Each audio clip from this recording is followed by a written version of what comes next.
Hello, Archie Dunlop here with Talking Astrology with Archie on Monday, March the 24th, 2025. Today, as usual, I'll be talking about the astrology and the I Ching for today, Monday the 24th of March. I also want to consider a relatively recent event. So last week we had an execution in Louisiana. And this execution was somewhat unusual because it was performed with nitrogen gas. Now, it's not the first time that nitrogen gas has been used in an execution. I believe that in Alabama it has been used, I think, 4 times.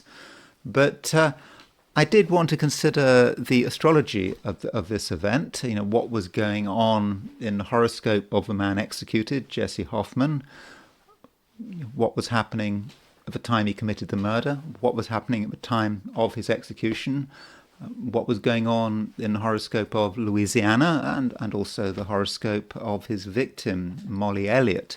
So that's what I want to look at. I know it sounds a little bit morbid, and it's not entirely current, but I think there are some valuable astrological lessons to be learnt there. But first of all, before I look at this execution, I want to consider the astrology and the I Ching for today. And as always, if you do enjoy this video, I'd be very grateful if you were to like it. If you're not subscribed, I would be very happy to have you as a subscriber. So here is the positions of the planets for today. Top right, by the way, that is Jesse Hoffman. I think that was a fairly recent photograph of him, not taken at the time he committed the crime, because another strange thing about this is he was only 18 when he committed the murder, and he was executed at the age of 46. So that is perhaps worthy of comment. So as far as the positions of the planets today are concerned, the moon changes sign halfway through. So these are the positions of the planets for noon, New York time, on March the 24th, Monday, March the 24th. And the first part of the day, New York time, the moon is in Capricorn, and then it moves into Aquarius. So you could say that isn't such a big change because the moon rules both Capricorn and Aquarius. So there is still a somewhat Saturnine feel to the day, but Capricorn is, if you like, passive Saturn. Aquarius is active Saturn. That's one way of looking at the distinction between the two signs. And also, of course, Capricorn is an earth sign, Aquarius is an air sign. And so, with moon in Capricorn, that was sort of earthy, and the moon was the only traditional planet in an earth sign. And so the first part of the day might be sort of more about being comfortable materially, looking after our own material self-interests or our material interests. And then as the moon moves into Aquarius, things do change. It's maybe more about ideas, and ideas which we might be quite into, quite obsessed about, because when the moon moves into Aquarius, it does make a conjunction to Pluto. Now, as far as timing is concerned, if you're in the UK, the moon moves into Aquarius at 3:25 in the afternoon. So that would be 4:25 if you're in Paris or London or Rome. So mid to late afternoon in Europe, the moon changes sign. If you're in the Americas, then that will be sort of before lunch. That will be over the course of the morning. The moon will be moving into Aquarius. Well, probably not if you're in Brazil, actually. If you're in Brazil, that would be sort of early afternoon, because that bit of Brazil juts out, doesn't it? So it's far to the east of New York. So there is a certain time distinction there. So the moon, just before it moves into Aquarius, it makes a trine to Uranus, it makes a sextile to Neptune. So the moon is not doing a great deal, but you could say that trine to Uranus maybe makes things exciting a little bit, or gives the impression that things might be exciting, but really, are things really going anywhere? And I think the real action in the day might have to wait until after the moon goes into Aquarius. Of course, if you're in Australia or New Zealand, the moon won't go into Aquarius until tomorrow. So the moon, once it moves into Aquarius, it makes aspects. Moon makes sextile to Venus, it makes a conjunction to Pluto, and it makes a sextile to Mercury. So that moon conjunct Pluto, moon sextile Mercury, it is quite interesting. We may be concerned about being in control, but we have lots to say for ourselves. Moon in Aquarius, sextile Mercury in Aries, also making a sextile to the Sun. And so it may be relatively easy to tell people what's on our mind. While Moon was in late Capricorn, it might not have been quite so easy. We may have felt for one reason or another that we had to keep things to ourselves because we just weren't sure how other people were going to respond, and we had to be sensible. But with the moon in Aquarius, we have got things to say, and maybe we shouldn't hold back any longer. Now, as far as what is the most important aspect of the day, it's probably a conjunction between the Sun and Mercury. And we've got these conjunctions involving Sun, Venus, and Mercury. We've just had a conjunction between the Sun and Venus. I mean, the Venus is still pretty close to the conjunction of the Sun. Now that things move on, and we've got Sun conjunct Mercury. Now the question is that a good thing? Mercury is not in a great position at the moment. Mercury is retrograde, and also it is combust, and today it's completely combust. And when the Mercury is conjunct the Sun, you could say it's on peak bad form, unless you take the view that it's cazimi. I'll be coming on to that in a moment.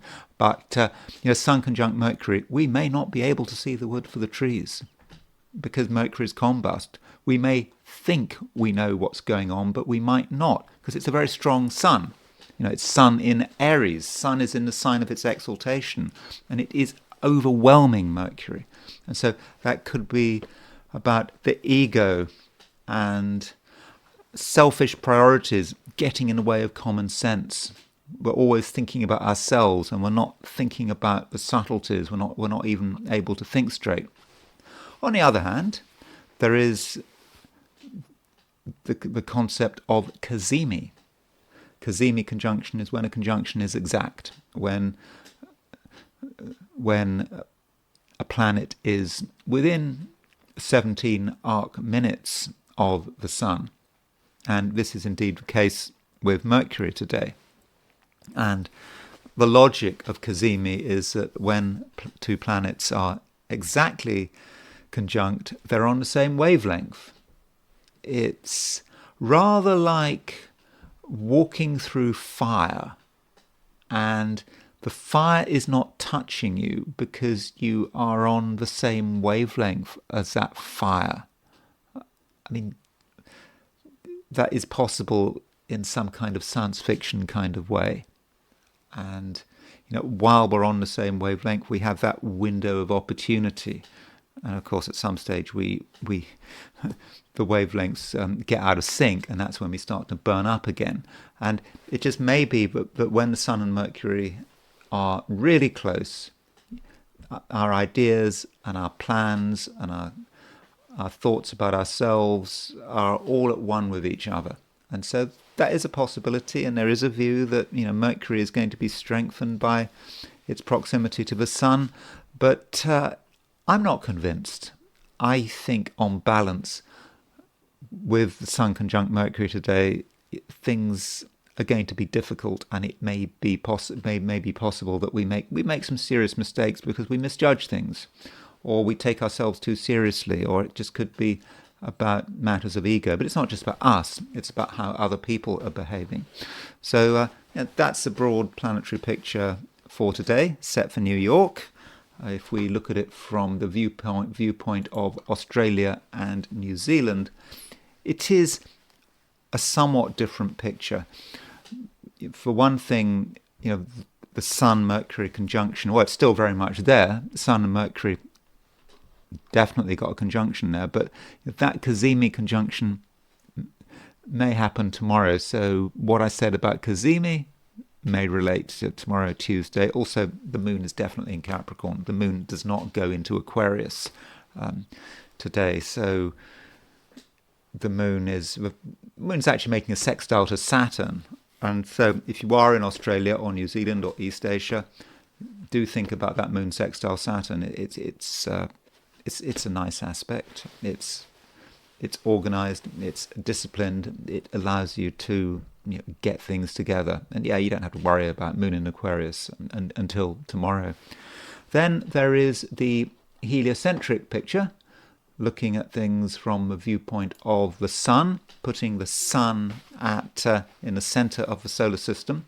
And there is information that we already know from the geocentric chart, but I think it's kind of shown in a better way, because here we have the Earth. The Earth is conjunct Mercury and conjunct Venus. So imagine you looking at the solar system from the viewpoint of the Sun, and you would see these three planets very close together: Mercury, Earth, and Venus. And from a terrestrial perspective, with Venus and Mercury together, in fact, we've got Earth on the Mercury-Venus conjunction. We can see that actually in quite a favourable way.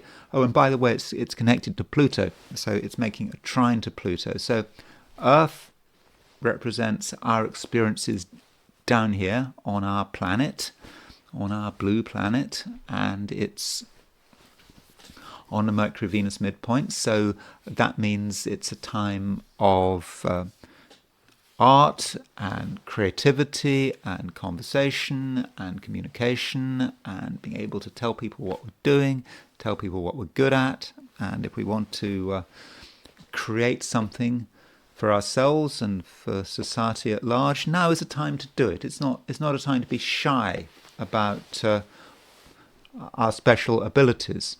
And so that actually might be an opportunity. And, with the trine to Pluto, okay, those three planets are moving away from that trine to Pluto, but I think that trine is still operational. It means that at some level we can create change. It's not a bad change. It's a change, change for the better, and it's through the expression of just our abilities.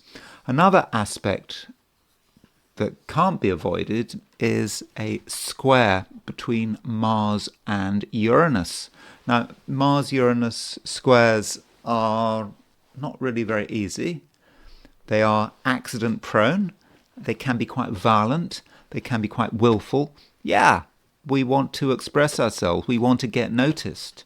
And also, Mars square Uranus, there's just an association with explosions, events happening which we hadn't planned for. It's possible, for example, in the context of the UK, that fire at, the Hayes substation, which knocked out Heathrow for the day, that might have been connected with the applying aspect between Mars and Uranus. And today, that aspect is exact. And so, as far as what it's going to affect, like many of these heliocentric aspects, it may not be personal. It may be about what we're reading in the newspapers, what's happening in the world. But still, we don't want to take risks with Mars making a heliocentric square to Uranus. So So those are a few thoughts about the heliocentric picture, and now I want to consider the astrology for the 12 signs. So these are my forecasts for the 12 signs for today, which is Monday, March the 24th, 2025. Aries. Aries, things look pretty good, I would say. The moon is changing sign from Capricorn to Aquarius, but from an Aries perspective, both Capricorn and Aquarius are signs relating to society. Capricorn is perhaps more about career and status. Aquarius is more about one's social life. And so, when the moon makes that change from Capricorn to Aquarius, which of course it's a change which might not actually happen until tomorrow if you're in Australia or New Zealand, but when it makes that change, you may not notice a big difference. It just might be a subtle change of emphasis.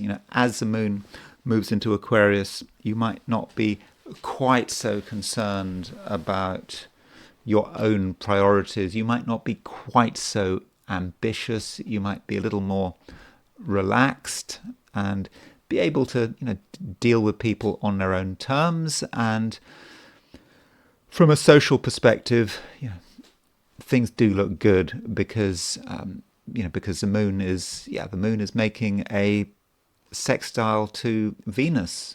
I mean, even when the moon is in Capricorn, the moon is still making or applying to a sextile to Venus. So I do think,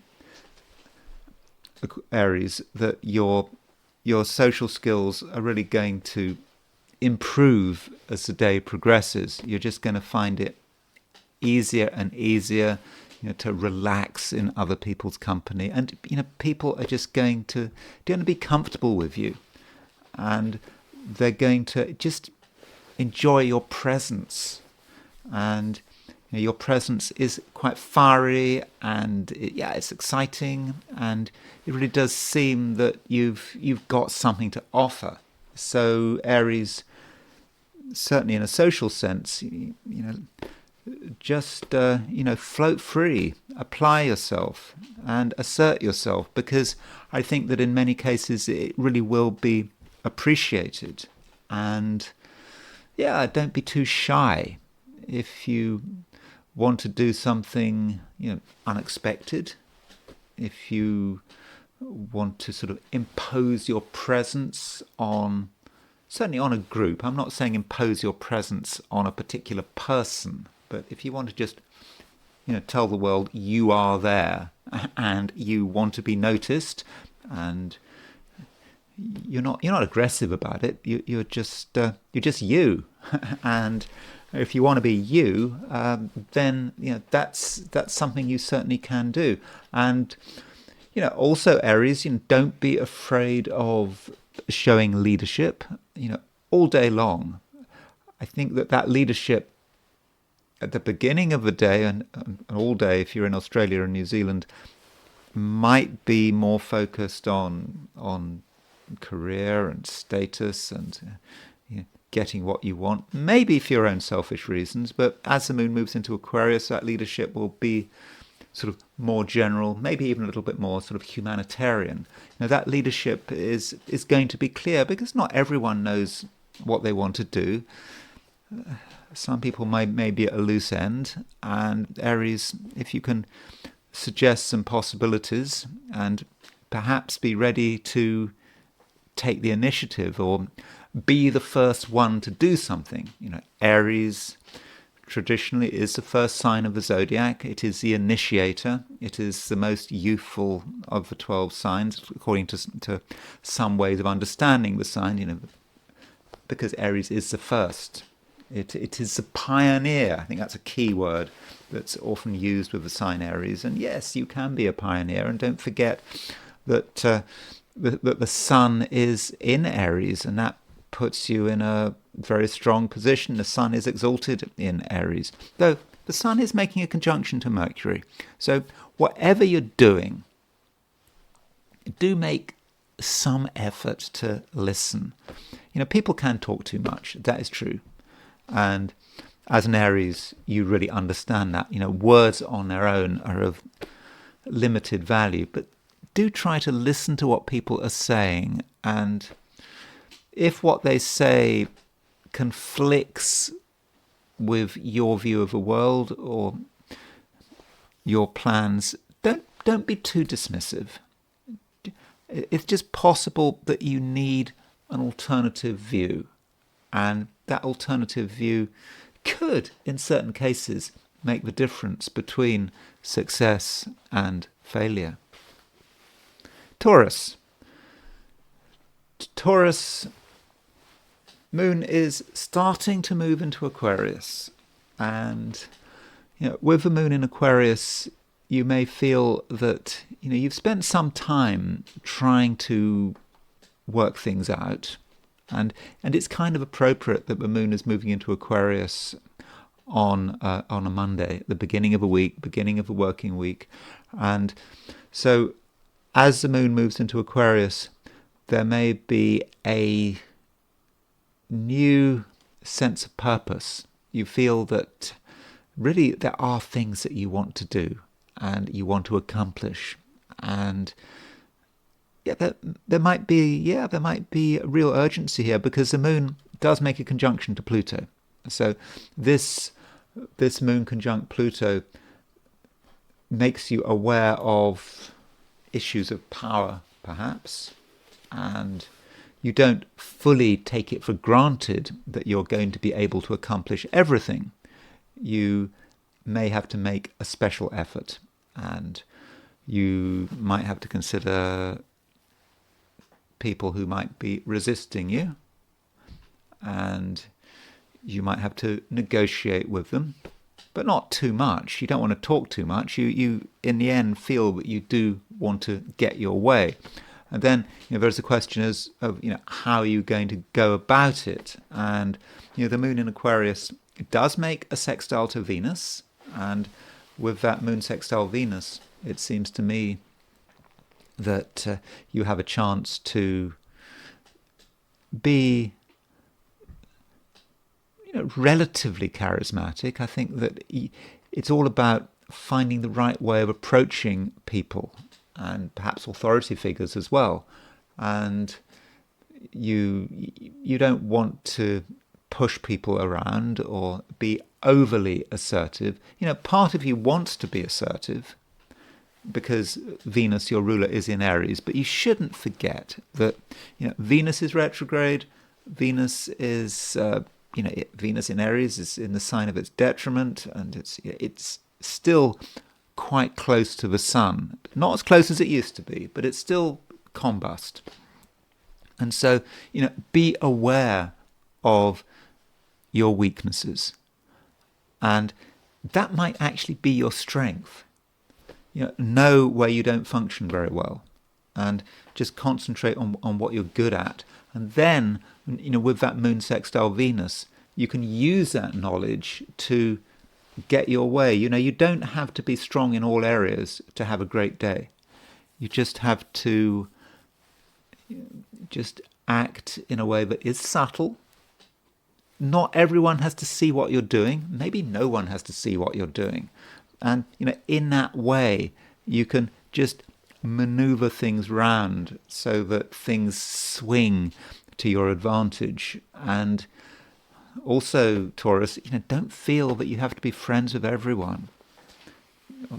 Don't feel that everyone is on your side. Some people aren't on your side, and if you try to get too close to any one person, then you might be disappointed. In fact, ideally, you should be aware that you can do things on your own. You don't actually need anyone's help. It would be nice if you got people's help, but I think that most people are of limited value today, short term, and you have the resources you need without needing to go elsewhere. And so, Taurus, just trust yourself to get it done.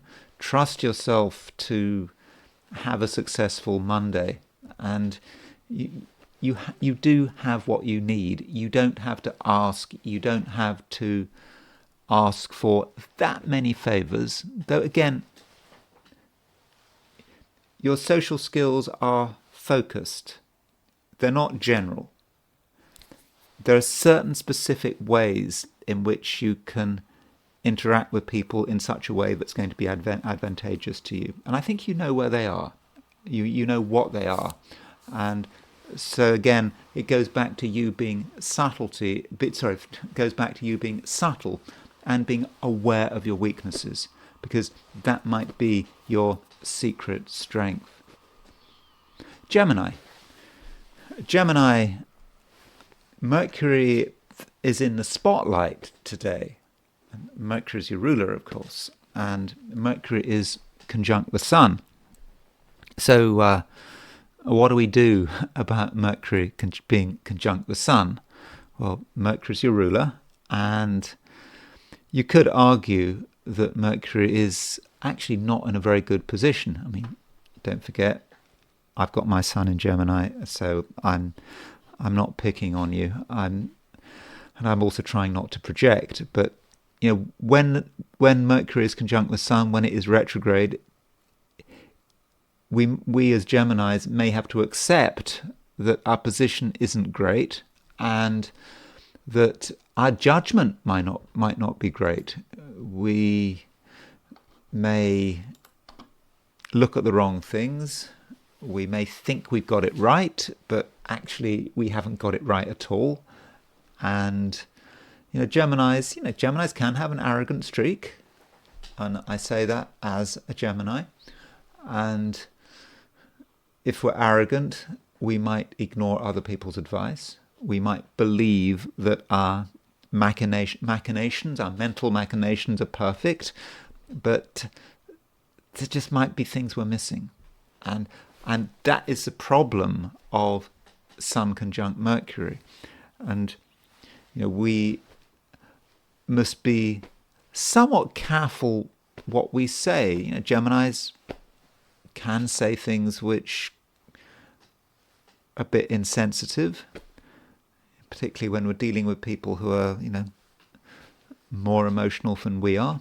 And in our social lives, our approach may not be 100% perfect. So that is one way in which the Sun-Mercury conjunction could work. And if we're honest with ourselves, if we are looking at the world, we have to ask ourselves, do we really, really understand what's going on? I mean, we think we understand what's going on, but right now, I don't think that we understand things well enough to be able to make finite decisions. And of course, Mercury is going retrograde. And of course, with Mercury retrograde, it's not a good idea to be finalizing anything.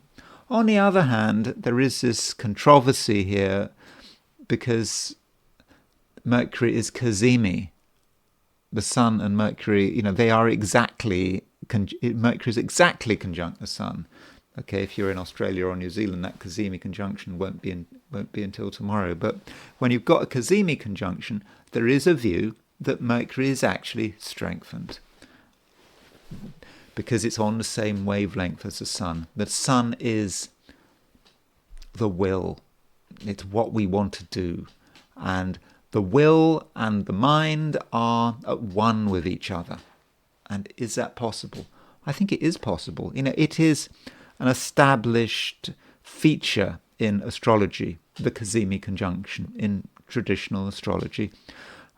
Certainly, if you come across William Lilly in his book Christian Astrology, written in the 17th century, his case book, he gives the planetary strengths, and if Mercury is cazimi, if it's when it's within, I think William Lilly gives 17 arc minutes, it gets extra points for that. So it loses its combust status.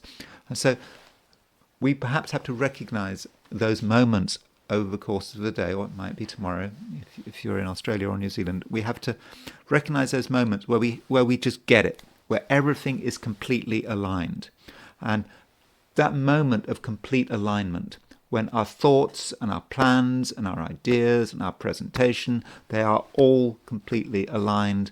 And that might be the moment where we can achieve amazing things. But we still have to consider the possibility that we might be kidding ourselves.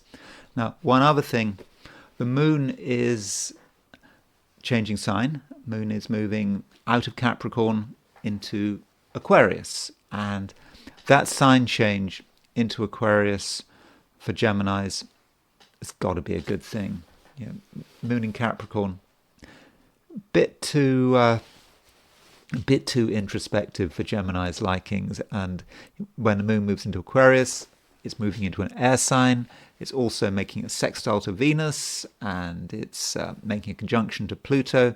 And so moon in Aquarius Gemini is going to give you a boost. It's going to make you feel more optimistic, and it's going to make you open to new possibilities. With moon in Capricorn, there are certain things that might have bothered you, and you might have been worried about them, and you might not have felt you were really able to communicate quite in the way you wanted to. But now with moon in Aquarius, you're starting to be aware of possibilities, and maybe that links with the Cazimi Mercury.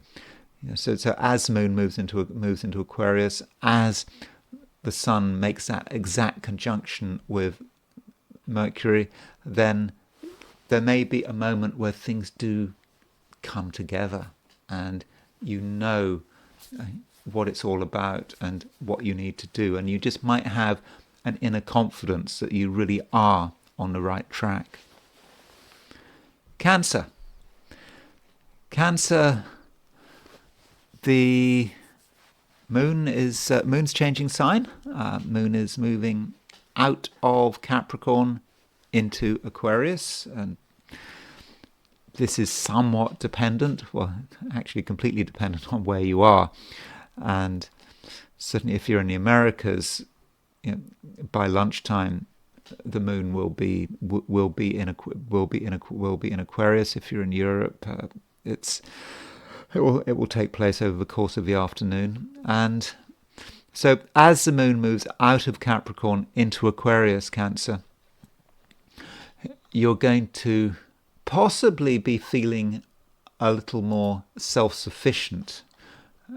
You'll realize that there are some things that only you can do, that you don't really need to get anyone's help or their approval.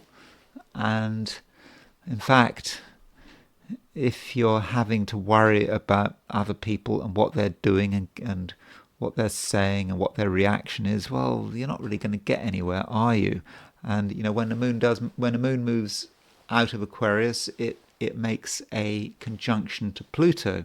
It also makes a sextile to Venus, and that conjunction to Pluto is about your own power and being able to tune into what you can do, and realizing that your own power is not dependent on anyone else. And also, you should have few problems projecting this power. So I have suggested maybe that as the moon moves from Capricorn into Aquarius, you might be more self-sufficient, but that doesn't mean alone. It actually means that your self-sufficiency and your independence can shine forth and be appreciated and be recognized. And that's the moon conjunct Pluto, and the moon making a sextile to Venus, because we've got a load of planets in Aries, Sun, Venus, Mercury, and those planets, well, two of those planets, Mercury and Venus, are not going to stay in Aries for a great deal longer because they're going to retrograde back into Pisces. But while you've got Mercury and Venus in Aries, this is a time when you can project yourself and you can project your power, and people are going to really start to recognize what you can do, what you can achieve, and you don't really have to tell them. It just becomes obvious, and you just be yourself. And this is a time, Cancer, when you are powerful. You kind of benefit from the sun being in Aries, because Aries is a cardinal sign. You're a cardinal sign, and one aspect we do have today is Sun conjunct Mercury, and I do think that the Sun conjunct Mercury is probably going to work for you. Mercury is not your ruler. There is some question about Mercury is going to be undermined by being close to the Sun, but I think with Sun conjunct Mercury, you're going to have a great sense of purpose, and you're going to feel that you really know what you're doing. Some people might doubt you. They might try to convince you that you don't know what you're doing. They might even try gaslighting you, trying to make you doubt your own decisions. But it's not a time for doubt, Cancer.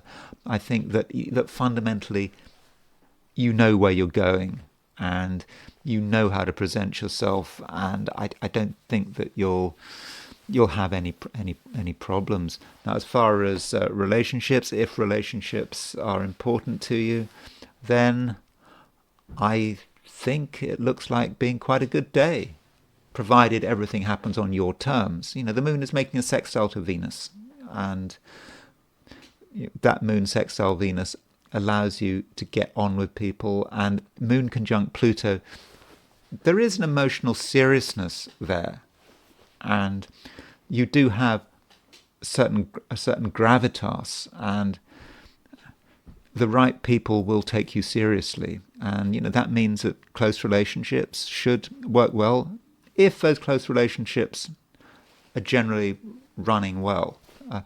If, on the other hand, you're in a difficult relationship, for whatever purpose, at whatever level that relationship is, then I do think you can assert yourself, and you can assert your independence, and you can get the other person to take you very seriously. Leo, Sun is conjunct Mercury. That's the main aspect for today.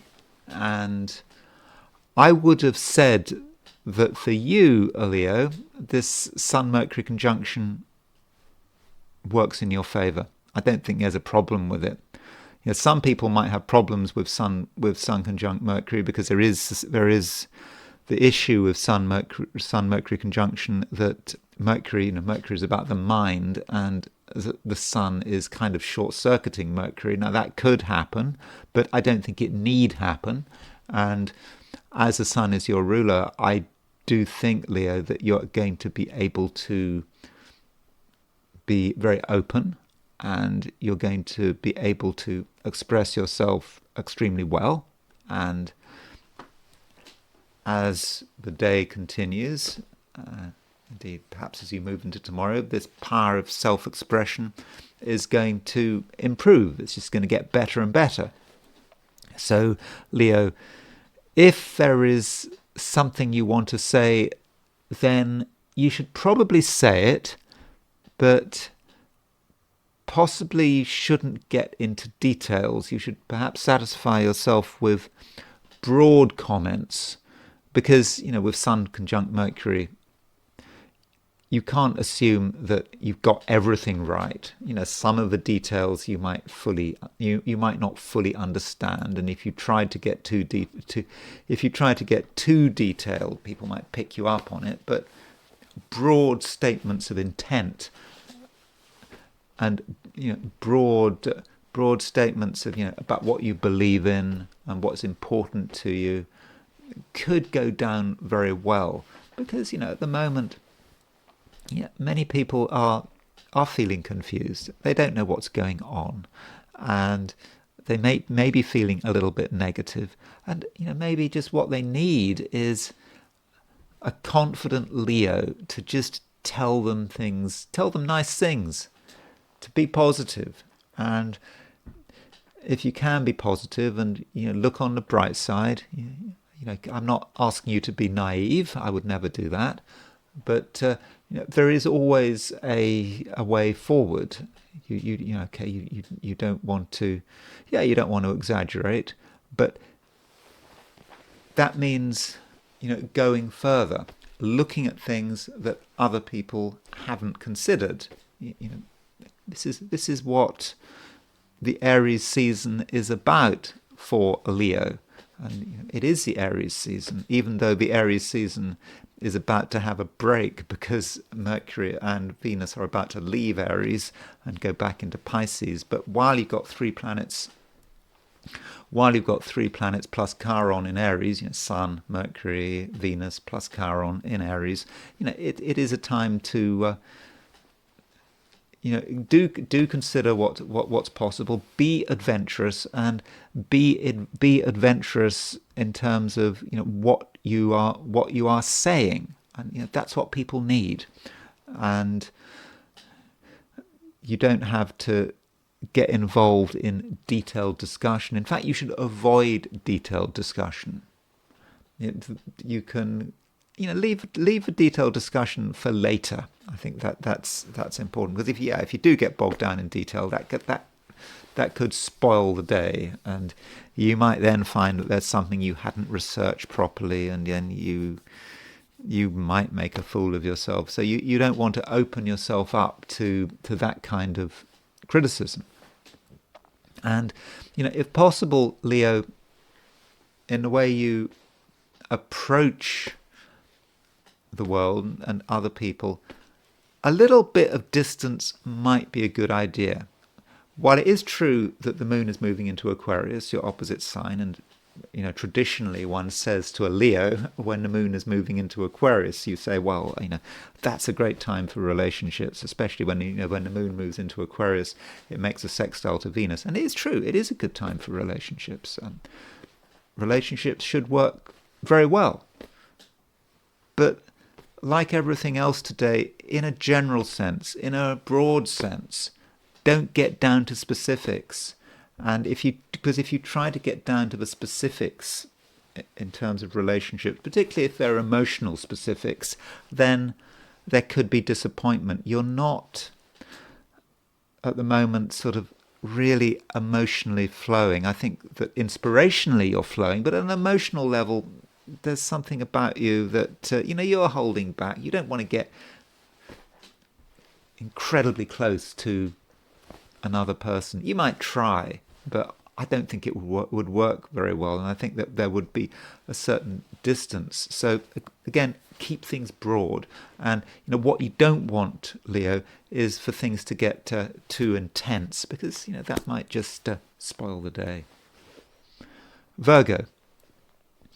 Virgo, I have to say that the focus is very much on Mercury, which is your ruler, and it could be argued that Mercury is under a certain amount of pressure, because Mercury is, it's already retrograde, and now we have the situation where Mercury is conjunct the Sun. And so, with Mercury conjunct the Sun, you could say that you might feel completely combusted, just overwhelmed. And it just may feel that it's just too much. And there's only so much you can take. And you probably feel that you need some protection. Okay, I don't say probably feel. I'm not saying in all cases you're going to feel that you need protection, but you just don't want to expose yourself to too much, to other people's exuberance and energy. It could just undermine you. And therefore, Virgo, it's going to be important that you have some awareness of your limitations, and that you don't expose yourself to too much, because it could just be all too much of a good thing. I mean, that's one way of looking at what's going on today, and I think that's actually intensified by the fact that the moon is moving from Capricorn into Aquarius. So the moon moving into Aquarius, making a conjunction to Pluto, does mean that you have to think about yourself, and you have to think about what you can take, what you can manage, what you can handle, and other people's behavior. You don't want to be messed around because you're not going to tolerate that. Yet there is this silver lining in that Mercury is exactly conjunct the Sun. Okay, it might be not be until next tomorrow that Mercury is exactly conjunct the Sun, but at some stage Mercury will be exactly conjunct the Sun, and that means that we would have a cazimi conjunction. When the Sun and Mercury are together, Mercury might be retrograde, but when it's exactly conjunct the Sun, there may be just a feeling that you understand everything. It all makes sense, and it could be a feeling that things are very confusing as you go into something. Things start to disintegrate. Things are a mess. You don't get it. Things are falling apart. And then suddenly everything comes into focus. And that focus, it won't last forever. But while it's there, you can take notes. This is the way it is.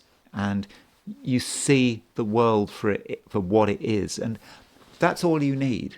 You just get that vision of the way things are, and you remember that vision, and you get a powerful sense of what you're supposed to be doing. And this Sun conjunct Mercury, we can see it as part of a process, because Mercury has been weakened, it's been retrograde, and there are things that don't make as much sense as they used to.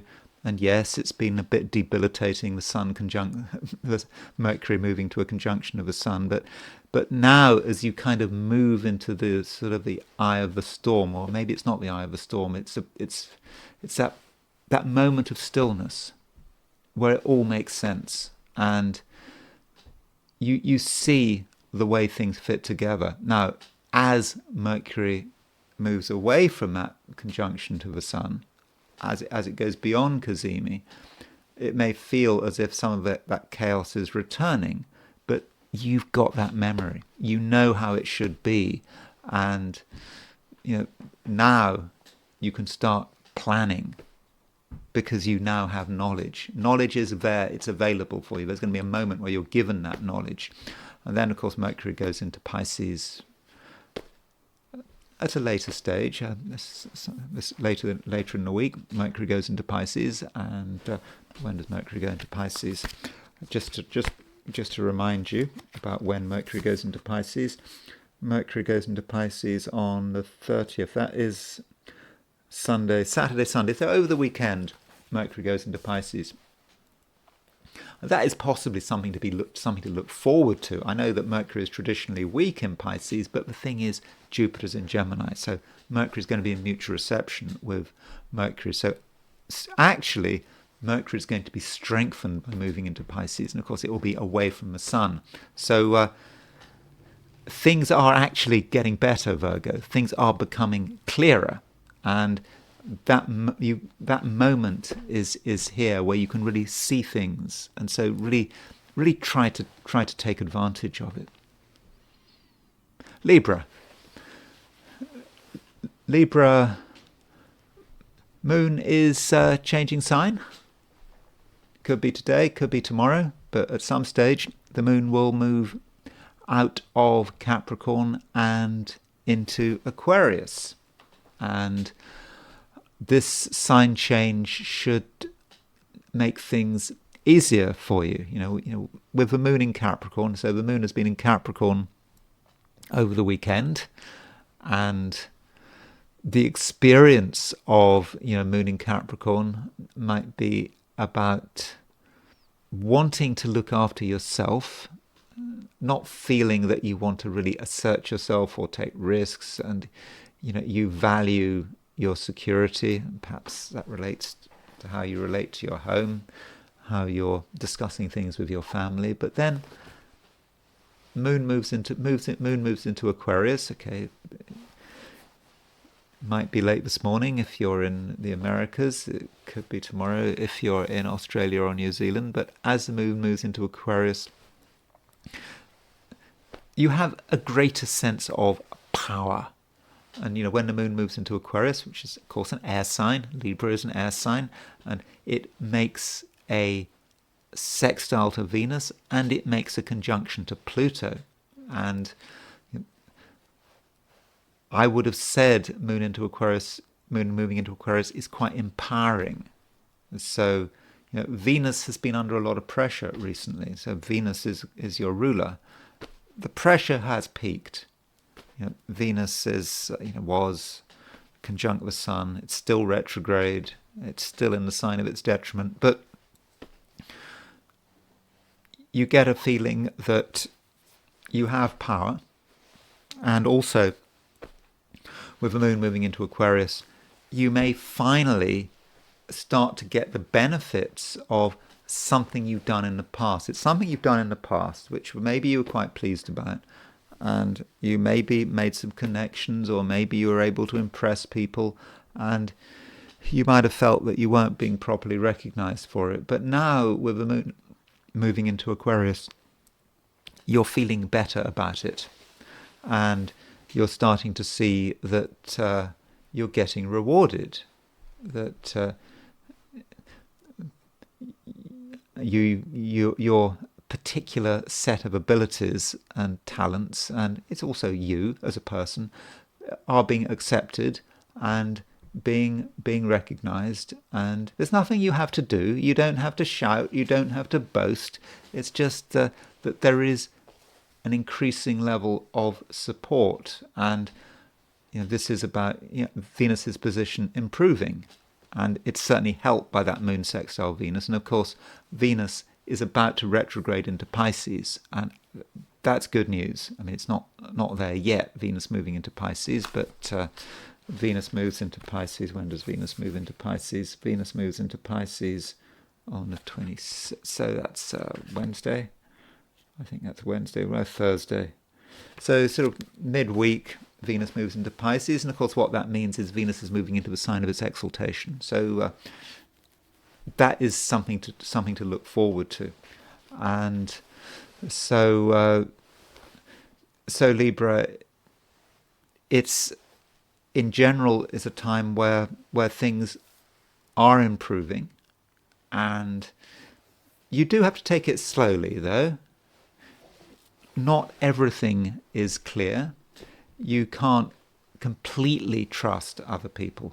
That would be a bad idea. You need to take it slowly. It's not like other people are going to, transform themselves. I mean, other people are certainly important, but they can still let you down. They can still cramp your style. The Sun is still conjunct Venus. So take it slowly, very, very slowly. And it's almost like you're creeping away from a difficult situation, and you know it's getting better, but you don't want to take it too fast. You don't want people to notice what you're doing, and then just over the course of the next few days you can quit the scene and move into another scene. And it's not a time where you have to be so worried that you don't do anything, because with the moon moving into Aquarius, actually this is a time when you can actually start to tune into your creativity, and some people will actually appreciate your creativity, and they'll also start to appreciate what you've done in the past. And as I've said, they will recognize what you've done in the past, but you have to maybe make some distinctions there. Some people are on your side and they want you to be happy and successful, but other people are not so appreciative, and you just have to make the distinction. But the key point is, Libra, is that things are getting better. Scorpio, you may feel that you're reaching a stage where you want to retreat a little. You've seen as much as you want to see. You know what's going on. You don't have to be told. And it might be best that you take stock of the situation. It's always good to take stock of a situation, especially if you're a Scorpio. Things can be complicated, and you can see too much, and you don't have to be at the center of things all the time. And it might be best that you make your excuses, and that you do what you feel you want to do. And with the moon moving into Aquarius, making a conjunction to Pluto, you're going to probably take yourself quite seriously. And it's a growing sense of taking yourself seriously. As today unfolds, as you move into tomorrow, that's what it feels like. And you may be of the view that there are just things you need to work out in your own way, and you don't need anyone's help. But help is available if you need it, because the moon is actually making a sextile to Venus. And so moon sextile Venus, if there's something that you're finding difficult, that you don't understand, or just maybe too much for you, don't be afraid to just ask. I think that people are going to be obliging, or at least people who are worth bothering with will be obliging.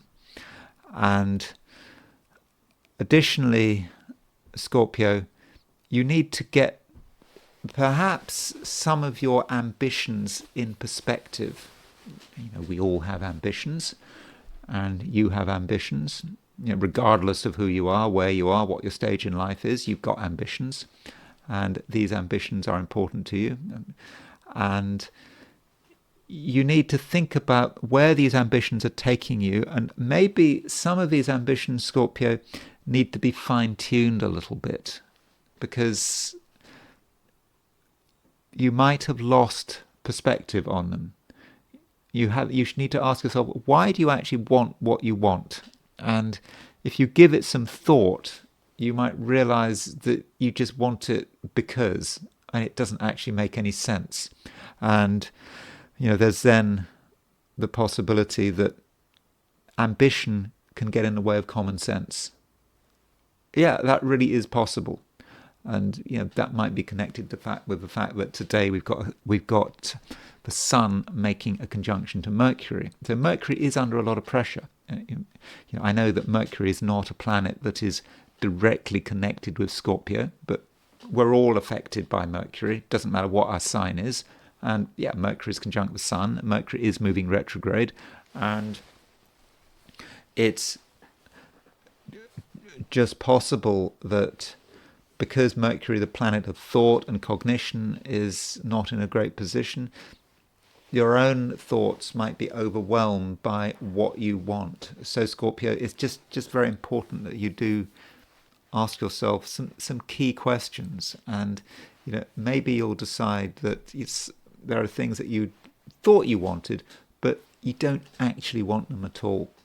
And finishing with relationships, Moon's making a sextile to Venus, and that means that the right relationship can really work very well for you, and it should be about cooperation, and you and another person being able to work on the same task, and it comes together nicely. But now that might not sound very romantic, but there has to be some level of cooperation and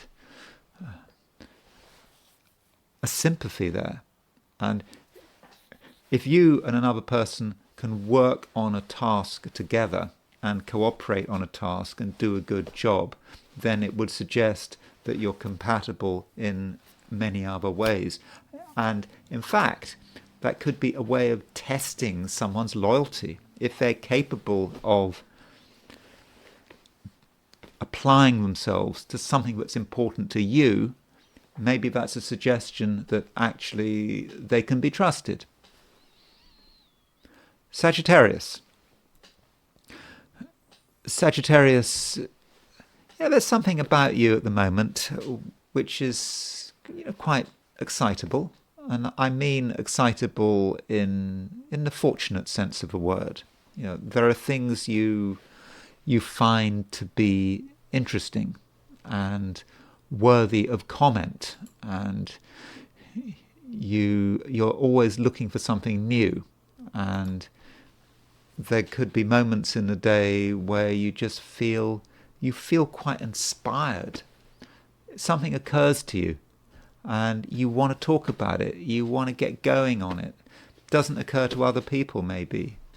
They see the same thing as you, but they don't get it. You get it. And part of you, Sagittarius, wants to communicate this excitement. At first, it may not always be easy to communicate your excitement, but you mustn't let that put you off. And if no one understands what you're excited about, it shouldn't matter, because you can still find ways of actually realizing the potential of that excitement. Now, one aspect that you probably need to be aware of is a conjunction between the Sun and Mercury. Now, this conjunction between the Sun and Mercury, it might have an impact on relationships, because you might say, well, if Mercury is conjunct with the Sun, that means that another person is unsure of themselves. They could be overwhelmed, and they may not be able to make a coherent decision, and you may not be able to get much out of them. And you need to accept that, but also give people an opportunity to find the answers, because the Sun is making a cazimi conjunction to Mercury. In other words, Mercury is really close to the Sun. And according to the cazimi theory, Mercury benefits by being really close to the Sun. And it is really close to the Sun, either today or tomorrow, perhaps, if you're in Australia or New Zealand. And so perhaps you can help someone reach the right conclusions. It might take them a bit of time, but if you can perhaps show them the information they need to see, they might finally get it. And once they get it, they're just going to feel a whole lot happier. And additionally, this Sun conjunct Mercury, may say something about your own ambitions and what you're trying to achieve. And there may be moments over the course of the day where you do feel confused. You thought you knew what you wanted, and then it's starting to occur to you that maybe you don't actually know what you want. And that might be a little bit disconcerting, but you shouldn't forget this fundamental optimism that I was talking about. And it just may be that you're in the process of seeing things again, seeing possibilities, and you had perhaps committed yourself to a course of action, and that course of action wasn't sufficiently far-sighted enough. And now you're realizing what is possible. You want to make some changes. And that can be a bit disconcerting, having to make those changes, wanting to make changes. But the knowledge is available. And there just could be moments of real inspiration where you can just cut through the chaos and just see what you really want, and then it's completely clear, and you will just know what can make you happy. And in a way, it's only one thing, because we all have our destinies, and destiny is not just a monolithic concept. We have this life. We have one destiny in this life. Over the course of our life, we have actually lots of different destinies at particular times. And so the question is, what is your destiny right now? What are you actually supposed to be doing? And if you are open-minded and optimistic, then you can actually find what you're supposed to be doing right now, and you can be sure that you're on the right track, even though Mercury is retrograde, even though Mercury is conjunct with the Sun. In fact, that conjunction to the Sun may actually help you find that that sense of purpose. Again, I'm not talking about sense of purpose just for the rest of your life or anything like that, but certainly your sense of purpose in the short term, where we are now at the end of March 2025. Capricorn. Capricorn, the moon is leaving your sign, and with the moon leaving your sign, there may be a certain sense of relief there, because while the moon was in Capricorn, it was kind of making an opposition to Mars, and so you're having a moon opposition Mars across the main axis of your chart. It may not have been an exact opposition to Mars, but it might have made you feel a little bit uneasy, and you perhaps had your concerns about other people, and certain things made you annoyed. And as the moon moves through late Capricorn and moving away from that opposition to Mars, you are starting to feel a little bit better and more in control. And in fact, the moon is making a let's get this right, it's making a sextile to Saturn at the beginning of the day. In fact, if you're in Australia or New Zealand, the moon sextile Saturn is the main aspect. It's the most important aspect, arguably, of the day. And so there's still that moon sextile, there is a moon sextile feel, and that does make you feel quite comfortable, and it just may feel that there had been disagreements and some things had made you feel a little bit nervous and tense, but the moon sextile Saturn is helping you to calm down, and it's possible that you reach a new understanding as far as one or two relationships in your life are concerned. It's perhaps there was a little bit of turbulence between you and another person.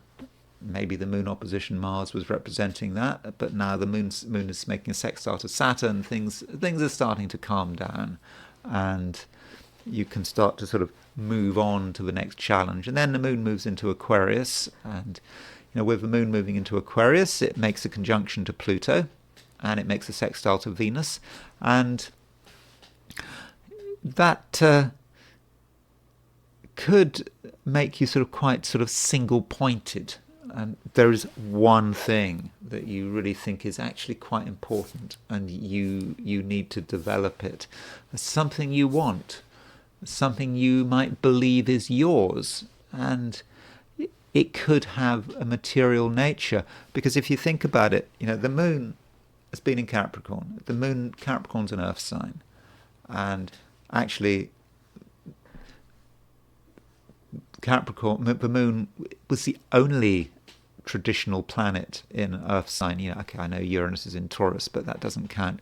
So when moon moves into Aquarius, you lose that earth. There are no planets in earth, and I said I don't count Uranus. So there may be a certain sense of lack as that sign change happens, and so you then feel that that's how you respond. You feel something is missing, and there's a single pointedness because moon is conjunct Pluto, and that is quite an intense conjunction, and so you feel that you need to get it and you want it, and you're not going to relax until you actually get it. And that might not sound very nice, but under the circumstances, it's probably okay. It really is okay. If there's something you feel you need, then you need to do what you can to get hold of it. And I do think you can be successful, especially because the moon is sextile Venus. That moon sextile Venus is really going to be pretty helpful in terms of getting what you want, but in a way that doesn't arouse suspicion or make people's hackles rise. You can get what you want, and you can do it actually with a smile. there is something about you, certainly in terms of your outward appearance, that is happy and optimistic and is full of the joys of life. You may not entirely feel that way, but you can certainly present it that way. And so you can make other people feel happy, you can cheer them up, and that in itself is a useful function. A lot of people actually need cheering up, but in the process, you get what you want. And you may get what you want, if we're talking about things that might be very tangible. It could be cash, if that's really important to you, and it could be important to you. But whatever you want, you can get it. And I think in many cases, people are going to be happy to give it to you because you're going to give the impression of being someone who is trustworthy and who wishes people the best. And you do, don't you? So it's a day when, everyone can be happy. And most importantly, you can be happy. Aquarius. The moon is starting to move into your sign. And that's always a good thing, isn't it? With the moon in Capricorn, you might have felt a little bit out of sorts, but it was the weekend, and maybe there were just things you had to work out on your own. But now that the moon is starting to move into Aquarius, things are changing. You're feeling better, and you're feeling more positive, as if you're in a position now that you can actually make things happen and get noticed. And the moon, when it moves into Aquarius, it makes a sextile to Venus and a conjunction to Pluto. So you're able to tune into your fundamental power. Now, of course, when the moon moves into Aquarius, I'm afraid does rather depend on your time zone. And I know some people watching this might be a little bit irritated by the fact that I talk about time zones, but I think that the problem is that only half my viewers come from the Americas. There are people in Australia and New Zealand, and it was nice when I was doing star signs when it was star signs. People now it's just ascendants or sun signs or whatever. When I was doing these kind of forecasts for a cell phone company in the UK, I was only focusing on one time zone, but now I'm on all time zones. So moon in Aquarius, if you are in the Americas, you'll feel the moon in Aquarius late this morning. But if you are in Australia or New Zealand, moon doesn't go into Aquarius until tomorrow. So it does depend. But the moon is changing sign, and it just is making you feel more powerful. And that moon conjunct Pluto means that you really do have the ability to make things happen. And this ability to make things happen, I think you've been aware of it for some time. I mean, you could say ever since November. I think it was November the 17th of last year when Pluto went into Aquarius. So with the moon making a conjunction to Pluto, you don't have to be satisfied with the way things are. And if you want to create change, you can. And you can create change in a way that, in most cases, other people are not going to mind too much about, because the moon is making a sextile to Venus. So moon sextile Venus allows you to, articulate your ideas very effectively, and you can be persuasive. And if you're worried that someone might disagree with you, might not like your approach, well, there's always a way of presenting the information in such a way that you get a favourable response. And also, in a general sense, Aquarius, there is something about you that is forward-thinking, and you're able to see things in the best possible way. And that's important, not just because of the way you feel, but it's also what you're able to transmit. And if other people are not feeling 100% confident, you have the ability to get them to see a more positive side to life. And you can make people aware of opportunities. And however grim things might be for them, yeah, you can show them that things are going to get better, and by making a special effort to be happy and optimistic, people are really going to appreciate it. You might not feel that you're being entirely genuine, but I think that doesn't really matter. It's the impression you give. And at the moment, Aquarius, I think that you're able to actually give a very good impression. And in the process, make sure you listen as well as talk. The Sun is making a conjunction to Mercury, and because of that Sun conjunct Mercury, I think there are some people that have got a lot to say, or maybe they're looking for the opportunity to say a lot of things, and you need to give people that opportunity, and you need to be tolerant. It's possible that a few people are going to talk too much, or it might sound as if they're talking too much. It's the kind of day when you probably need to let people talk. It might be slightly annoying, but people will really appreciate it. And you don't want to be the kind of person that gives the impression, you've got so many things to do, you haven't got time for anyone. Even if you are in a hurry, even if you feel your time is really under pressure, you've still got to give the impression that you are somewhat easygoing. So listen, try to listen, give people the space, and there may be moments where you really appreciate something. People may be talking in a way that is really quite special, and there may be some real gems being presented to you. So don't lose any opportunities by not listening.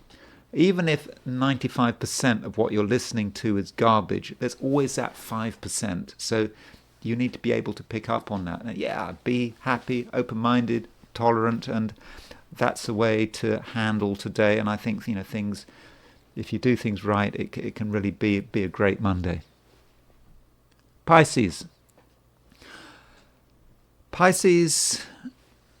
you feel that there are things happening, but you have to ask yourself whether you necessarily want to be part of them. It's not necessarily the case that you are going to be in danger or under pressure, but there might be just this question of relevance. Is it relevant to you? And the outside world may think that it's relevant to you and may think that you should be involved, but do you want to be involved? A lot of things just aren't relevant, and certain people may make assumptions about you. They don't mean these assumptions in a bad way, but they haven't really properly understood who you are, what you want, and what your priorities are. So maybe, Pisces, it's a day when it's important that you're not corralled into any particular activity. And a lot of that is about assumption. People making assumptions about you. And it might then be the case that your best option is to be clear right at the beginning, and be clear about what you want, but also what you don't want. And another approach, as far as asserting yourself is concerned, would be to deliberately take the initiative. You may not feel like taking the initiative, but if you're the one with the ideas and the excitement, and you're more full of ideas than other people, more excited than other people, then you can kind of grab the attention, and it can then be you setting the agenda. And that's perhaps what you should be trying to do. Set the agenda your way, according to what's important right now to you. And that might be the best approach. Though you could take it too far. There is a conjunction between Mercury and the Sun today, and because of that conjunction between the Sun and between Mercury and the Sun, it's just possible that some people might be vulnerable. They could be vulnerable to outside pressure. So it's not just you who's vulnerable to outside pressure. You know how to deal with outside pressure. You just need to up the pressure back and grab the initiative. But what about other people? Other people may just follow on. So if you want to have an influence on people, get people to do things your way, you can in a number of different areas. And it could actually be about money. There is a certain financial emphasis at the moment because of all these planets in Aries, and have a certain sense of responsibility also if you're putting pressure on anyone as far as money is concerned. You might get your way, but do you want to get your way? Is it going to be worthwhile in the long term to get your way? So try to be considerate. You have to be considerate as far as yourself is concerned. You can do that. You can look after yourself, as I've already explained. But you can take things too far. So, do get the balance right. And Pisces, I think it's actually important to have a sense of responsibility and not to try too hard to be the one in control. And that's it. Those are my forecasts for the 12 signs. And now I want to look at today from the viewpoint of the I Ching. And I asked the question, what is Monday going to be like for those watching the I Ching section of this video? And the first hexagram I got was conflict. With this hexagram number 6, it seems that us and other people are actually not on the same wavelength in many cases. We may be very aware of how we are different from other people, how we have different priorities. And we may also feel that we're in a situation of escalating conflict where we can just see that, if we want to get our way, someone else has to give ground. And it works the other way as well. I mean, if another person is really desperate to get something, we may suffer the consequences and we may have to give something up. And so the question is, what do we do about the situation? And we do have 3 moving lines in this hexagram. And the first piece of advice is the moment you see conflict brewing, it's probably best to back off, because the bottom line moves, and the bottom line represents the beginning of something. And it is the beginning of a conflict situation. And so at the beginning, we can make the decision that we don't want to take this thing further. Because at the beginning of a conflict, no one's too offended. We're not in this situation up to our neck so far. And so, we can just back off, and that's probably the right thing to do. But we've got other lines moving. We've got the 4th line moving. We've got the 6th line moving. And with the 4th line moving, we kind of want to pursue it. And the question is, are we right? We always kind of think we're in the right. And, when I'm doing, these I Ching readings, I'm doing it from your perspective. It's like, when I do an astrology reading, it's always from the client's perspective. And the assumption is that the other person is in the right. But what if they're not in the right? What if you're not in the right? maybe you're pushing something you just should not be pushing, and that does need some reflection there. Yes, I actually think you're in a situation where you can get what you want. Another person can lose at your expense, and you can have a short-term victory. But is it worth it? And yeah, is it right?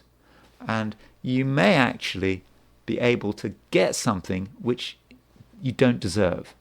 And if you don't deserve it, in the end, you're going to lose it.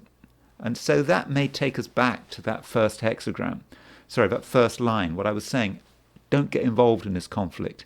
Even if you think you can win it, even if you think you're in the right, it's probably not the right thing to be doing.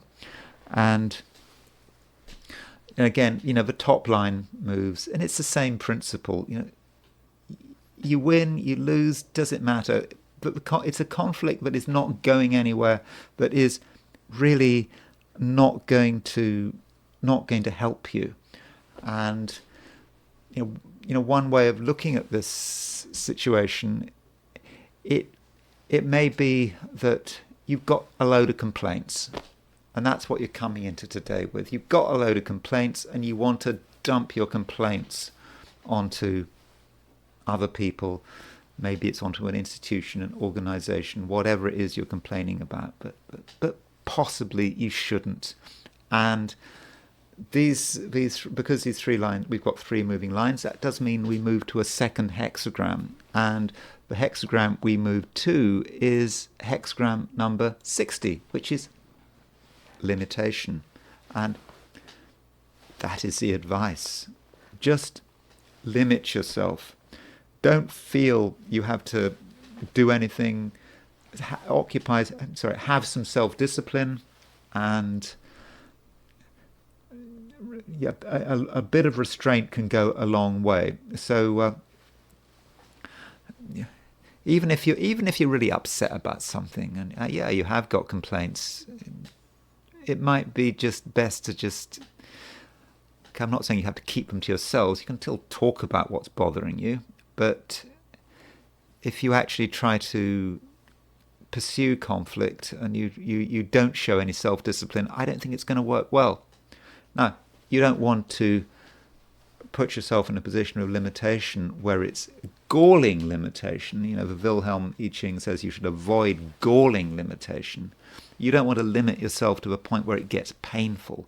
So if you have got an absolutely genuine complaint and you just feel you need to just tell someone how you feel and you're not happy about something, but yeah, sure, you've got to express yourself. I'm not suggesting you keep your feelings to yourself, but I just don't think you should, in general, pursue your grievances too far, because if you were to do that, I just don't think it would work out very well. And just also consider the possibility that some of the things you're complaining about aren't really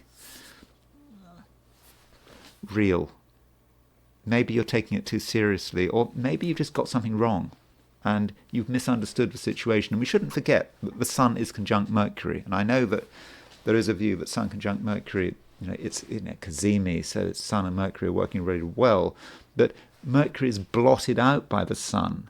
And the Sun in Aries is about taking the initiative, being very pushy, and Mercury is about reason and logic, and the Sun might just overwhelm Mercury, and so we're in this aggressive posture, and we're making complaints, and we're making a fuss, and it's all about nothing, and it's quite possible that we're in the wrong. So that's I Ching. Sorry to be a little bit negative, but I hope you take it in the spirit it's meant. And now I want to look at this execution that happened last week. My apologies if you don't want to hear about this execution. I found it interesting, and I think that there are some important astrological lessons here. But of course, if you don't want to watch this part of the video, you don't have to, of course. So So let's look at the chart of firstly of the man who was executed. Now, what's kind of disturbing about this execution is that he committed the crime when he was 18. I mean, it was a pretty horrific crime. He kidnapped, raped and murdered this woman. I think she was an advertising executive in New Orleans in 1996. So you could say that he was deserving of the death penalty. It depends what you think about the death penalty. But he'd committed his crime at 18, and then he was executed when he was 46. And so in other words, nearly 30 years later. And that seems to me to be a somewhat excessive period of time. I mean, you've got the family of the victims have to wait 30 years, you could say, but then on the other hand, if you're going to execute someone, surely you should execute the same person that committed the crime. And so someone at 46 is not necessarily going to be the same person, however bad the crime was.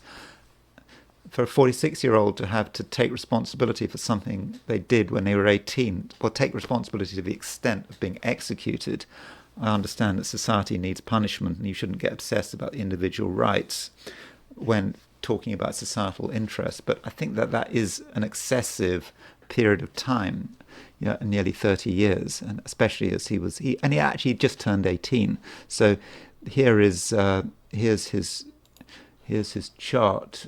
I don't have a time of birth for him. So this is Jesse Hoffman. He was born on September the 1st, 1978. So he committed the crime on, I think, November the 27th, 1996. So he'd actually was only just 18, and of course, if he'd been under 18, he wouldn't have been executed, because in recent history, those under 18 in America do not get executed.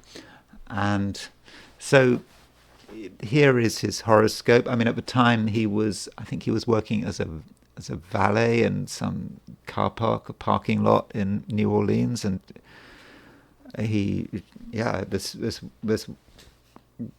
kidnapped her at gunpoint, forced her to take money out of her ATM machine, forced her to drive somewhere, raped her, murdered her. So that was his crime. So the question is, why? I mean, it's difficult to say why from a chart without a time of birth. But there are a few things in that chart that one perhaps should be aware of. I mean, it was a sex crime. You could then say, well, part of it was a sex crime, and he had a Venus-Mars conjunction, not a very exact Venus-Mars conjunction. I mean, Venus-Mars as a pair, one associates that with sexuality, and it's within about 7 degrees, so not absolutely exact. Then, as far as some of his midpoints are concerned, there are some midpoints of interest. So if we look at his midpoint tree, I mean, it's often a good idea to look at the Sun midpoint tree. So if we go to the Sun midpoint tree, I mean, the Sun is him, and so the Sun is, you can see he's got the Sun on the Mars-Jupiter midpoint. So, with the Sun on the Mars-Jupiter midpoint, you think that Mars-Jupiter would be a fortunate pairing, but Mars-Jupiter as a pairing can actually be very difficult. I mean, Charles Carter, the British astrologer, I don't know when he was writing, sort of in the middle of the 20th century, said that the Mars-Jupiter opposition was the worst aspect in the book. And so Sun on the Mars-Jupiter midpoint can be someone who just behaves in a way that is over the top, and in a negative way. That you could interpret Sun on the Mars-Jupiter midpoint as excessive violence. That is one way of looking at it. And then there is the manner of his death. I mean, he died in a rather unusual way through nitrogen. So his oxygen was replaced with nitrogen as this form of execution. And so when you think about gas, you think about Neptune. And so you'd be wondering whether the manner of his death was in some way linked with his horoscope. And if we look at his Neptune tree, there's his Neptune. And he has got Neptune aspecting the Mars-Uranus midpoint. Now, Mars-Uranus is about violence. Now, that might be saying something about his violence, the violent crime he committed at the age of 18. Neptune, confusion, not thinking straight, doesn't know what he's doing, or to some extent, and he commits this violent crime. But Neptune on the Mars-Uranus midpoint may represent the violence of his execution, but it's very sort of a Neptunian kind of violence. So that might be a way of looking at it. And when we're dealing with death, people who murder and people who are victims of an execution, I always ask, where is the Mars-Saturn midpoint? And his Mars-Saturn, he's got the North Node on the Mars-Saturn midpoint. And so what does that mean? So North Node can be about contacts. And so North Node on the Mars-Saturn midpoint could be about fatal contacts. You could say that is the configuration that you might expect in the horoscope of a murder. I mean, in the horoscope of a murderer, North Node on the Mars-Saturn midpoint. And North Node is about contacts relating to death, contacts not just with the person he killed, but the people who are in the end going to kill him. So hence the North Node on the Mars-Saturn midpoint might say something about his eventual execution. So those are a few thoughts about his chart. Again, there is a limit to what I can say about his horoscope on its own, simply because I don't have the time of birth. And so there are the transits of when he committed the murder. So that's the execution. The actual murder was on November the 27th, 1996. I think some pages on the internet say it's November the 26th, but it was November the 27th, which was the day before Thanksgiving. And I don't know, when I've gone for sort of 6 p.m., it was sort of around then. So this is a chart of the murder. Saturn was just going into Aries, and there was a sort of Sun-Pluto conjunction, and so those a few things. Mars-Jupiter trine. Now remember, he in his horoscope he had Sun on his conjunct his Mars-Jupiter midpoint. So maybe it's not surprising that he was rather sensitive to the Mars-Jupiter cycle. So he committed this crime when Mars was making that trine to Jupiter. So then we have to consider the transits. What was actually happening when he committed this, when he murdered this woman. And the Sun was at 6 degrees to Sagittarius. So if we're talking about transits from the Sun, we're talking about obviously short-term transits. This is a transit that is going to last a day.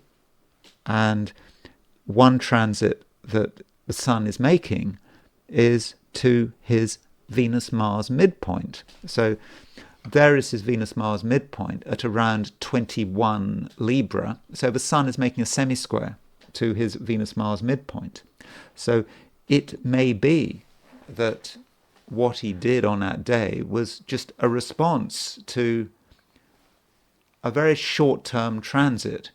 And perhaps if he hadn't committed that crime on that day, he wouldn't have committed that crime at another stage, on another day. I'm not excusing him, by the way. I'm just suggesting that he might have responded to something that was really very short term. And at the time of the murder, the sun was exactly semi-sextile Venus, and so Venus was making an exact 15-degree aspect to his Venus-Mars midpoint. I mean, a micro aspect. And so that was kind of supporting the sun. So the Venus was triggering the sun. So that Venus-Mars conjunction in his chart, again, it was a very wide Venus-Mars conjunction, but it's a Venus-Mars conjunction, is associated with sexuality and his sexuality and his feelings about his sexuality and how he's responding to it. And it just may be that the sun was the trigger for this commission of a sex crime. The sun was also transiting by square his Sun-Saturn midpoint. So he has his Sun-Saturn and his Venus-Mars midpoint very much linked to each other. Let me just show you this. Going back to his midpoint tree. So his Sun-Saturn and his Venus-Mars midpoint. So there is his. Let's just get this right. So there is his Sun-Saturn midpoint, and there is his Venus-Mars midpoint. So he's got these two midpoints linked up with each other, and it just may be that when the sun transited both these two midpoints, that's when he committed the crime. The Sun-Saturn midpoint would be about him not feeling good about himself, feeling frustrated, feeling that he's in some way inferiority complex. You link up with the Venus-Mars, and that's how he responds to it. So I think this supports the idea that it just may have been something very short term. Just if it hadn't have happened on that day, maybe it wouldn't have happened at all to some other person, some other victim. And there is then his solar return. So again, I don't have a time of birth. So solar returns are of limited value if you don't have a time of birth.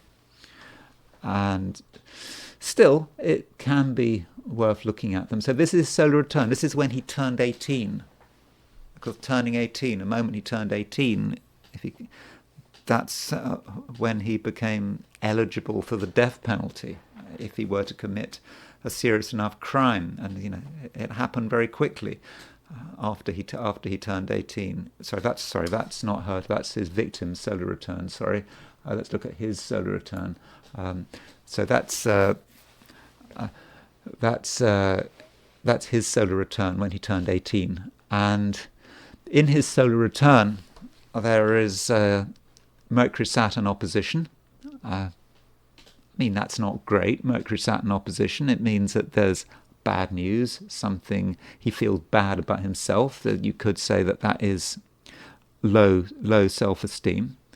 But it's the sun that is kind of interesting, because the sun is semi-square his Venus-Mars midpoint. So sun at 8 degrees 54 Virgo, it makes a semi-square to 2354 Cancer. So he had sun on his Venus-Mars midpoint in his solar return, and it's therefore, so not on his Venus-Mars midpoint. The sun was on the Venus-Mars midpoint at the time of his solar return.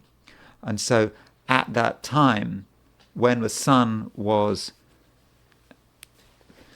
semi-square his Venus-Mars midpoint, by transit, it was just picking up on the potential of the solar return. So this this illustrates how you could potentially have predicted a point of vulnerability there when he might have done something stupid by looking at that solar return because of that Sun semi-square Venus-Mars. And so when you see Sun transiting his Venus-Mars a few months later, that was when the full horrific potential of his solar return was revealed. And so that's his solar return. Let's look at the moon, by the way. There's his Venus-Mars. We don't know exactly where the moon is in the solar return because we don't have his time of birth, but the moon is potentially on his Venus-Mars midpoint. So the Venus-Mars arguably was being triggered in that solar return. Now, his solar arc directions for when he committed the murder, there is one thing of interest. So that's the solar arc. This is the solar arc direction for when he committed the murder, and so what I found interesting was the sun. So his solar arc. So when he was born, his sun was at 8 or 9 degrees Virgo. So you move the sun around 18 degrees and you get the solar arc directed sun, which is the same as the progressed sun, secondary progressed sun, was at 26 Virgo. So that progressed sun was on exactly conjunct his north node. And we already know that he has got his north node conjunct his Mars-Saturn midpoint. So there is his natal north node. There's his Mars and his Saturn. He's got north node on his Mars-Saturn conjunction he's got north node conjunct his Mars-Saturn midpoint. So when the sun reached his north node, that was when he did what he did. That was when he killed. And so I'm afraid, that is a pretty powerful demonstration of midpoints and the Mars-Saturn conjunction, and also solar arc directions. And then there is his execution. And so this is the time, I believe, I said it for Angola, Louisiana, where I believe that is where the Louisiana death row is. This is the time when nitrogen was released, not the time when he died. This is the time when the process started. And look at the north nodes. The north node was at 27 Pisces. So if you compare that with his chart, so the north node the transiting north node was opposition his south node. So the north and the south nodes were the transiting nodal axis was right on his own nodal axis, but the other way around. So it was he had a nodal transit to itself. And we've already noticed that he has the north node on the Mars-Saturn midpoint. And so what was happening was that the transiting south node was starting to move backwards onto his Mars-Saturn midpoint, because Mars-Saturn is connected with death. And we know that when he committed the murder, he had transiting solar arc directed sun hitting his north node and on his Mars-Saturn midpoint. And again, when he's actually executed for the crime, again we see the north node coming up again. And so that's his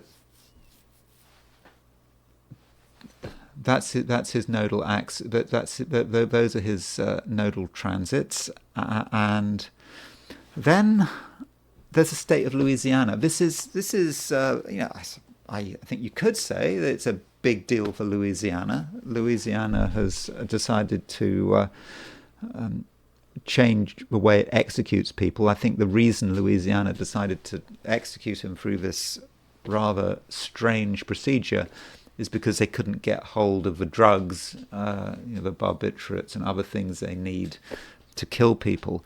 And so, what was happening with Louisiana when he was killed? So this is the horoscope for Louisiana when Louisiana became a state. I don't know what time of day it became a state, but I've gone for April the 30th, 1812. And so at the time of his execution, there was an exact Moon-Mars trine. And that's a reminder that trines aren't always good. I mean, I saw the video of, I think, the warden of a prison talking about the execution, and he was saying, how it went all very smooth and it was all very professional. And from their perspective, Moon trine Mars, smoothly executing someone, that kind of makes sense. And it's also Moon Mars in water signs, Moon in Scorpio, trine Mars in Cancer. There is something somewhat vengeful about that. I mean, again, I'm not saying that's good or bad. I'm not making any statement about the death penalty here in this video. I just think it's a bit extreme for him to be killed 30 years, 30 years, having to wait 30 years. There is a problem there, but again, I'm not making any statement about the death penalty here. And Louisiana, when it became a state, Pluto was at 19 degrees 1 Pisces. And so the moon was trine Louisiana's Pluto, and it was and Mars was trine Louisiana's Pluto. So you could associate Pluto with death and with the intense dark side of the state. And so, that Moon-Mars trine was having an impact on Louisiana's Pluto. And finally, there is the chart of the victim, Mollie Elliott. And I don't know her time of birth, but her date of birth was available. I think she was born in Arizona. And her chart, this is her chart. And so she was 28 when she was murdered. And there was a sort of 28 link there, because she was 28 when she was murdered, and around 28 years after her murder, Jesse Hoffman was himself executed. So in a way,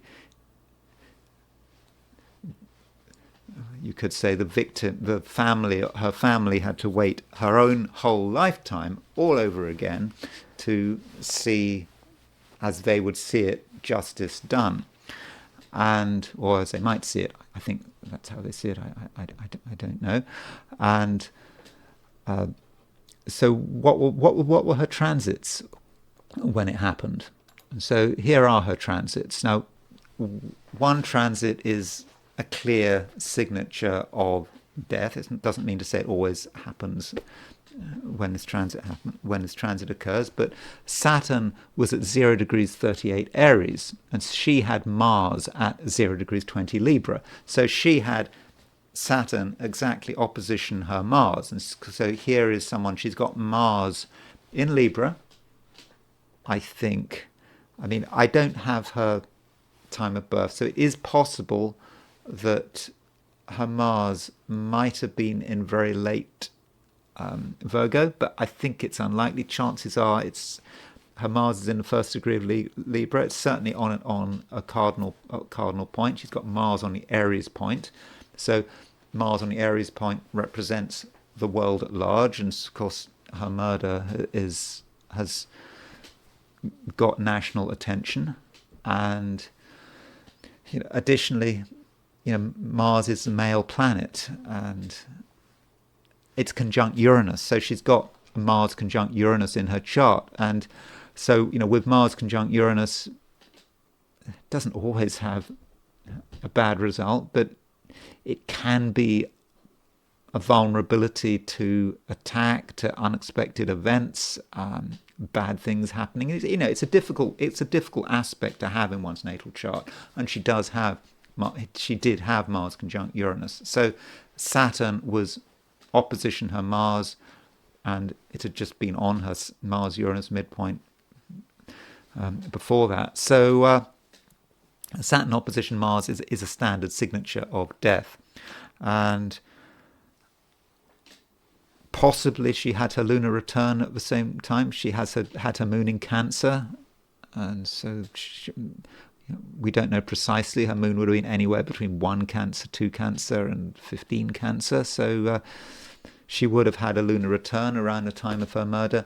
And finally, she's got Jupiter sextile her Sun. And, she's got a Sun at 17 Scorpio, and Jupiter was sextile her Sun. And that is unfortunate. I mean, it is a reminder that Jupiter transits are not always good. And in this case, Jupiter sextile her Sun was linked with her death.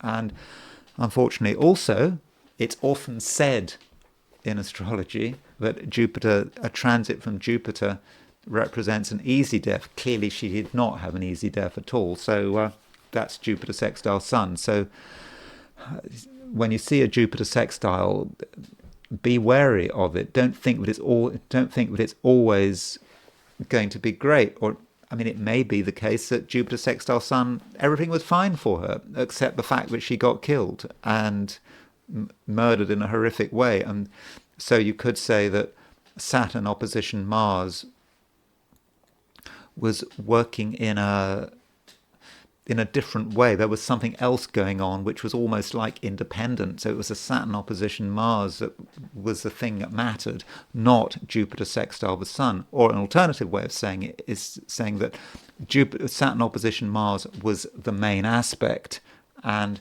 Jupiter sextile Sun, simply because of the Saturn opposition Mars, Jupiter sextile Sun was just a trigger for an event. And Jupiter sextile Sun, Jupiter was moving through Capricorn. And so when you're dealing with a transit, do look at the sign the sign the planet is in. In this case, Jupiter was coming in from Capricorn, the sign of its fall, because Jupiter's exalted in Cancer. So when Jupiter's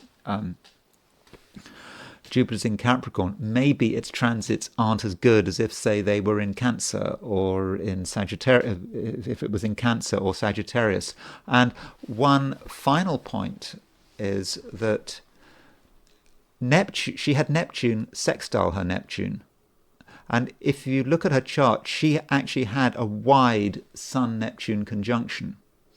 And Sun and Neptune were about 8 degrees apart. And at the time of her death, Jupiter and Neptune were exactly 8 degrees, or pretty close to being 8 degrees apart. In fact, they were exactly 8 degrees apart.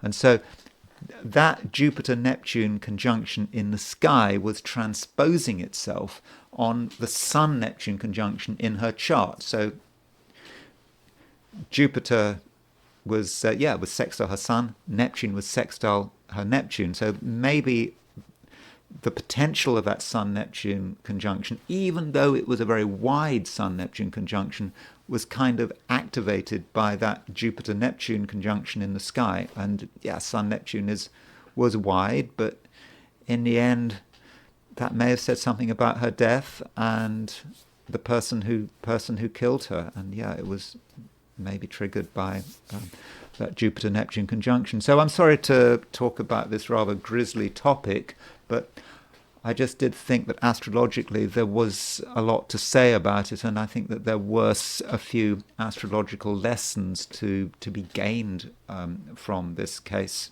So that's it. That's all I'm going to say in this video. I hope you found this video useful. If you did find it useful, I'd be very grateful if you were to like it. If you're not subscribed, I'd be very grateful if you were to subscribe. If you want to buy me a coffee, there is a link in the description. And I will talk to you again tomorrow.